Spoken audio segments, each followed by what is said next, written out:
Hey everybody, this is Mr. Storm. In this video, I'm going to show you how to get access to SketchUp.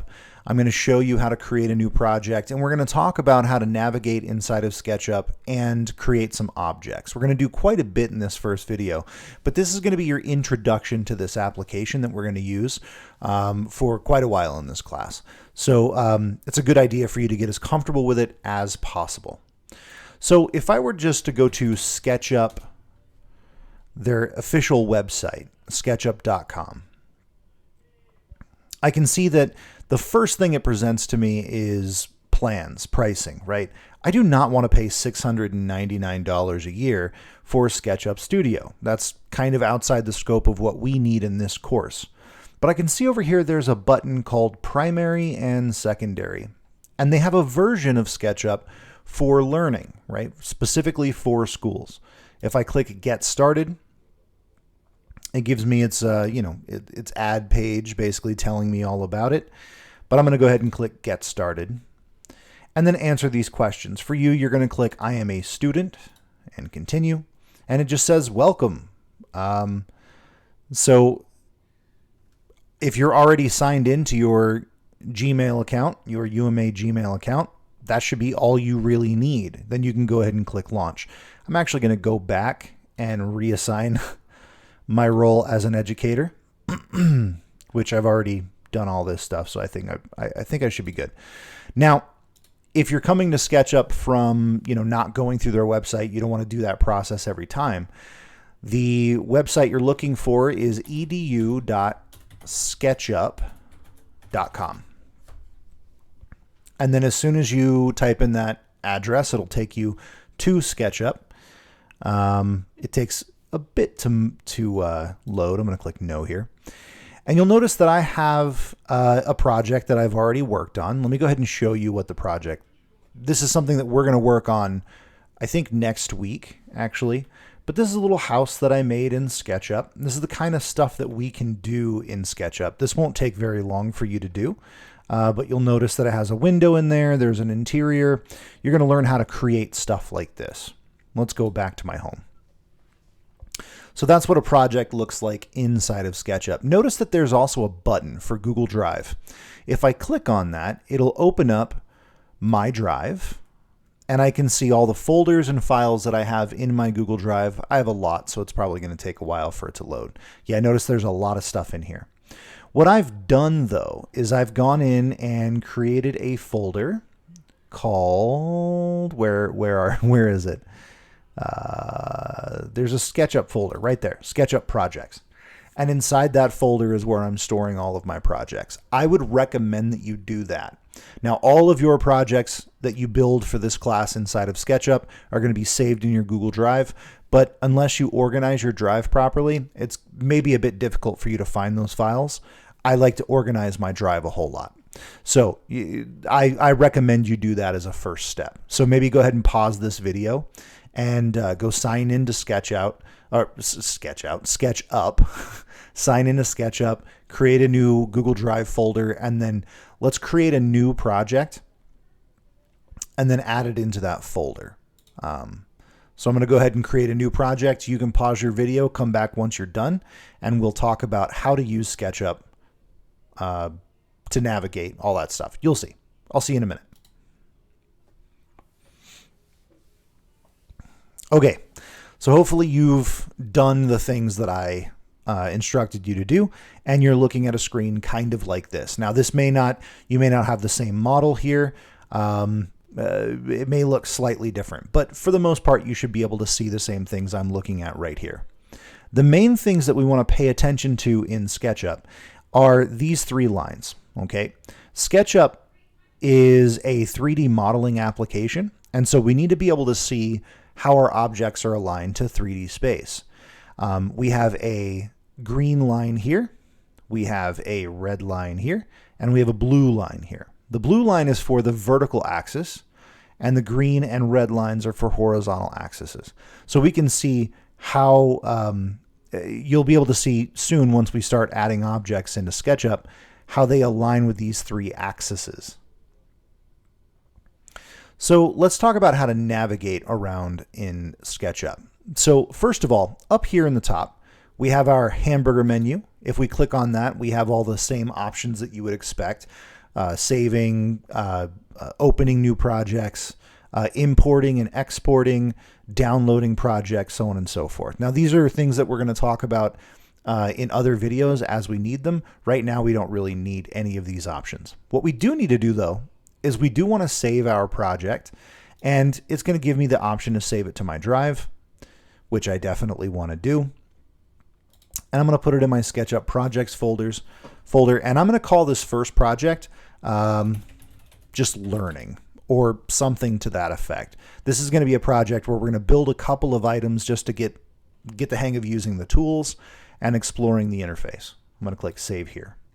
So now I have another SketchUp project in that folder.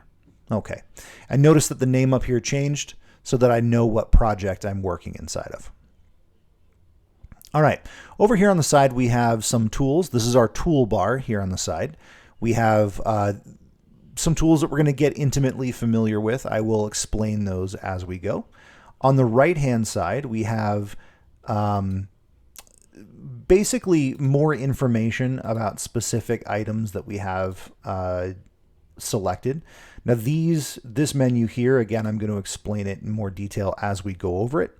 You can actually get rid of these items just by clicking the X, but you can take a look at see what's in there, see what might be useful to you later on. Down here at the bottom, we have some really important information. So this piece of information here is going to tell me exactly what this tool that I have selected will allow me to do.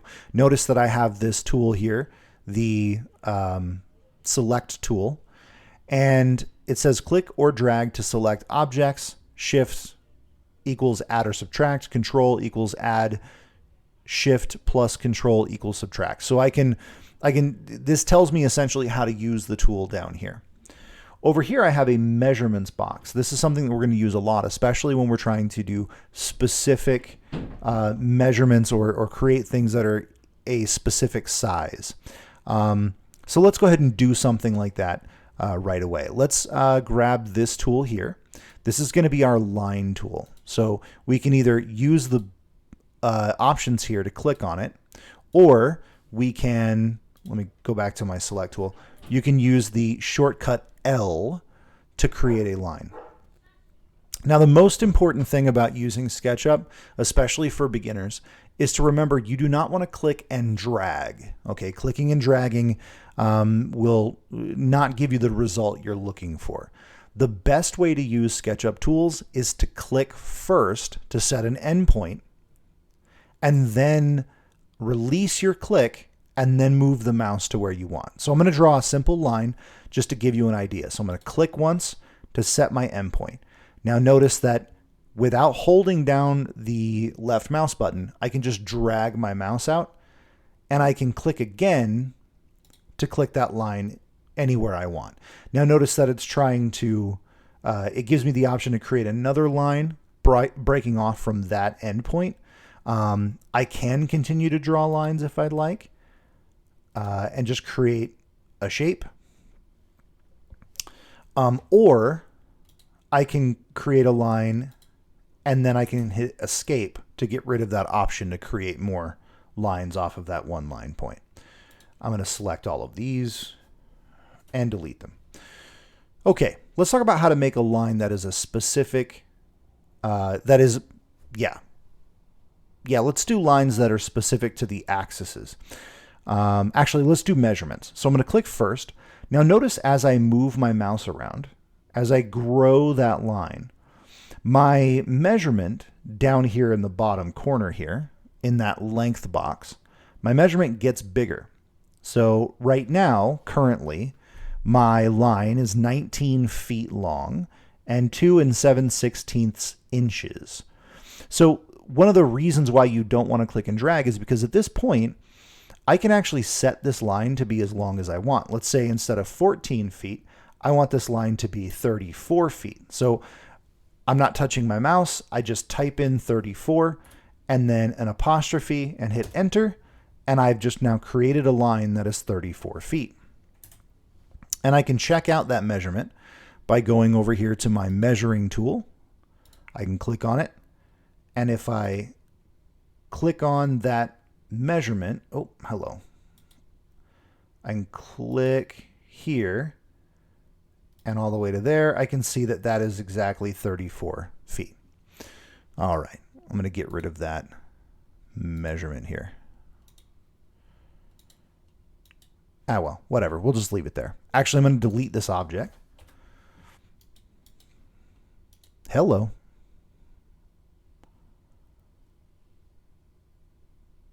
Anyway, we're going to ignore that measurement because that's, I'm not quite sure. How did we get rid of that? I'm trying to remember. Oh, there we go. With the eraser tool. So that's probably a good thing for us to explore, the eraser tool. Let's go ahead and create a line that is exactly 5 feet. So I'm going to click once. I'm going to type 5, apostrophe. Now I want to make sure that it's aligned to one of these axes. So I'm going to have to retype my measurement, but I want to make sure we understand this concept first. Notice that if I let my line just kind of snap into place, it says it's on the green axis. That means it's going to be on that green axis whenever I drop that line. If I rotate it down here, that means the line is lined up with the red axis. If I, however, rotate it up this way, then it's going to be on the blue axis and it's going to create a vertical line.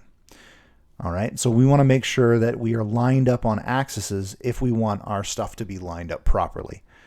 Now you might be looking at that and going, well, wait a second. Down at the bottom, the gap seems to be wider, and then it closes as the line gets longer. That's because this is a perspective, right? We're looking at this from a specific view and a specific perspective.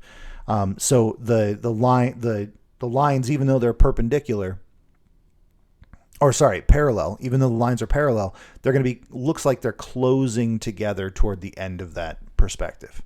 All right, so I'm going to create a 5-foot line on the green axis.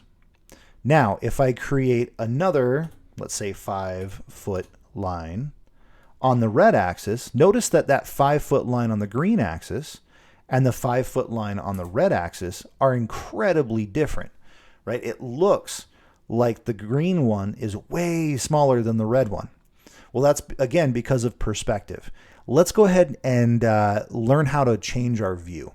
So there are a couple things we can do. Now, I would recommend using a 3-button mouse for SketchUp projects. If you only have a touchpad with 2 buttons, then you're going to be able to use these tools down here to navigate. But I don't use those very often because I have a 3-button mouse. So I'm going to show you how to use the 3-button mouse, which is going to be really helpful. First of all, if we scroll in on the mouse wheel, we can zoom in. If we scroll out, we can zoom out. That's pretty easy. But if we click down on the mouse, notice that we get that weird rotation looking icon. We can actually rotate around a specific point. Now notice as I rotate, those lines start looking like maybe they're a little bit, the size of the lines change. That's because I'm looking at it from a different perspective, okay? All right, so we can see those are actually equal lines if we get a better perspective. So remember, use your measurement tools often. Use the measurements box down here often to make sure that your lines are going to be the right size.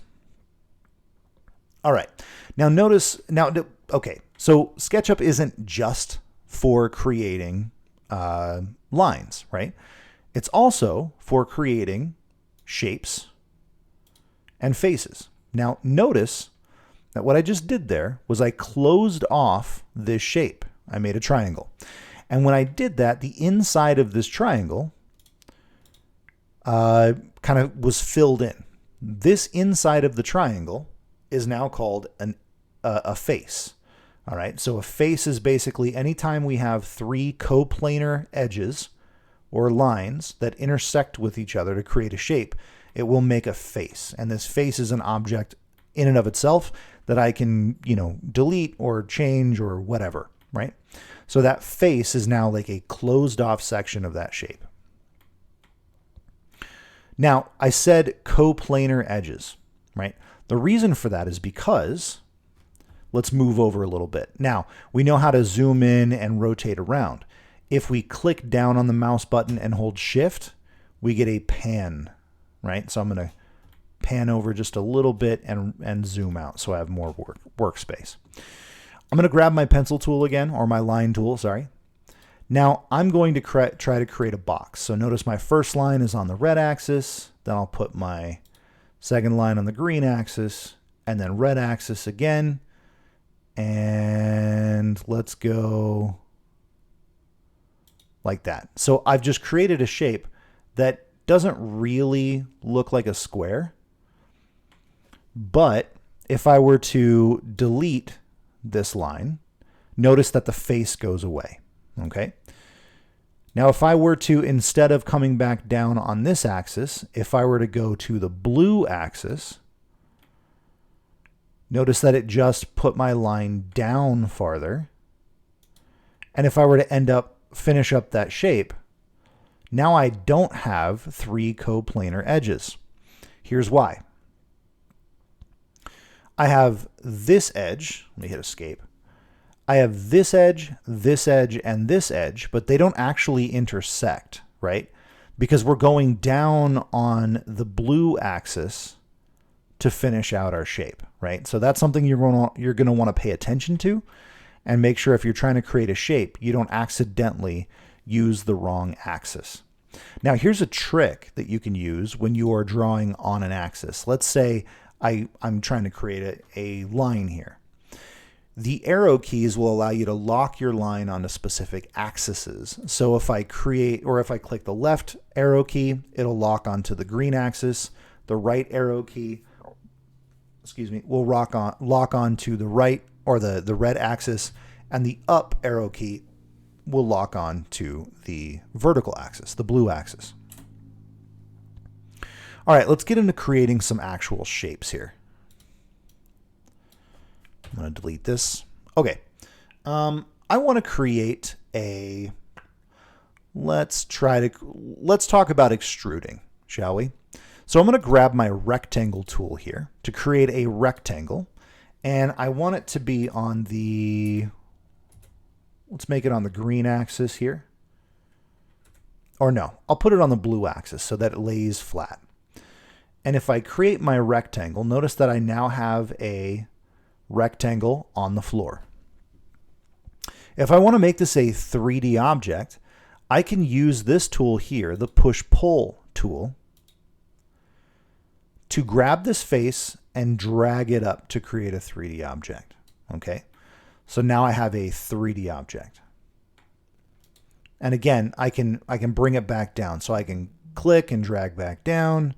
And remember, I'm clicking once and letting go, and then clicking to finish my measurement. Okay.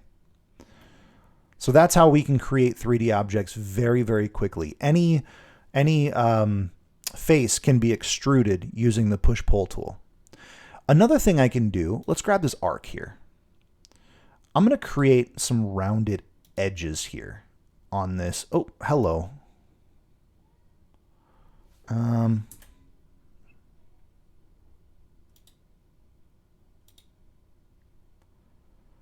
Oh, I'm going the other way. I want to create an arc from here to there. And I have like a quarter circle thing here. Let me select this edge, this piece of the line, and delete. Now I have a nice, now I have a nice arc right there. I can use my push-pull tool, which is P, that's the shortcut, to select that new face and push it back. Now notice when I get to the very edge, I get a tooltip that pops up that says on edge. If I click it, it will get rid of that curve. Okay, so now I have a nice smooth edge on my shape. The other thing I can do, let's grab a circle tool. So I'm going to click there, grab circle. I'm going to click there, and let's create a circle about that big. Now I have a new face, which I can then push-pull and bring that all the way in. Now, it's going to be tough for me to see when I reach that face. So I can rotate around and then make sure I'm on the face. And if I do that correctly, then I create a hole right in the middle of my shape. Right? So you're going to want to play around with the push-pull tool, the extrude tool. That's something we're going to use a ton to create all kinds of cool new shapes and whatnot.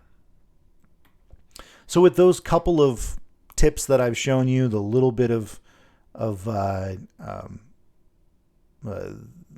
couple of the tools that we've played around with, learning how to navigate around in our workspace, try to come up with a cool model, like model something small, something maybe make a giant cell phone. This woman's about 5.5 feet tall, so you can make a 6 foot tall cell phone or a keyboard or a mouse or whatever. Try to make a small object. Just practice playing around with these extruding tools and messing around with planes and faces and lines and whatnot.